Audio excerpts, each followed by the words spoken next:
মনের শান্তি সবার দরকার, কিন্তু কজন সত্যি খুঁজে পায়? এই ভিডিওটি আপনার মনের ক্লান্তি দূর করবে, আত্মবিশ্বাস, ভরসা আর আল্লাহর প্রতি নির্ভরতার শক্তি মনে করিয়ে দেবে। আসসালামু আলাইকুম, আমি এম রফিক, অস্ট্রেলিয়ার অ্যাডিলেড শহর থেকে বলছি। আজ একটু হেমে যাই।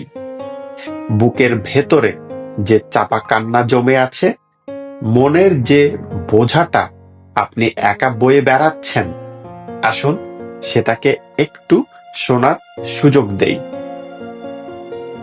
জীবনের প্রতিটা দিনে আমরা দৌড়াই, কখনো টাকার পেছনে, কখনো স্বপ্নের পেছনে, কখনো মানুষের স্বীকৃতির পেছনে।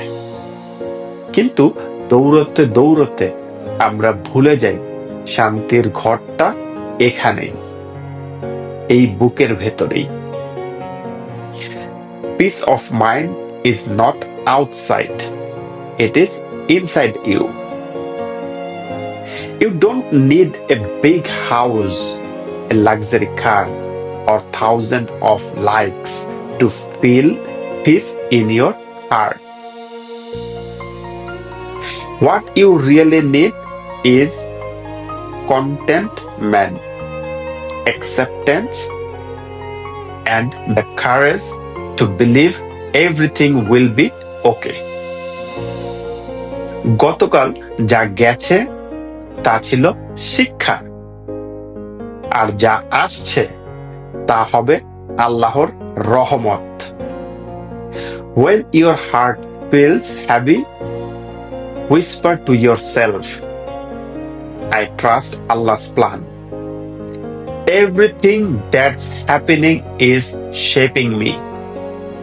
My peace is my power. Sometimes the storms in your mind is only there to clear the path for something more beautiful. তাই ভেঙে পড়া মানে শেষ না, ভেঙে গিয়ে আবার দাঁড়ানো, সেই তো আসল জিত। রাত যত গভীর হয়, ভোর তত কাছে আসে। Your pain is temporary, your peace is eternal. Take a deep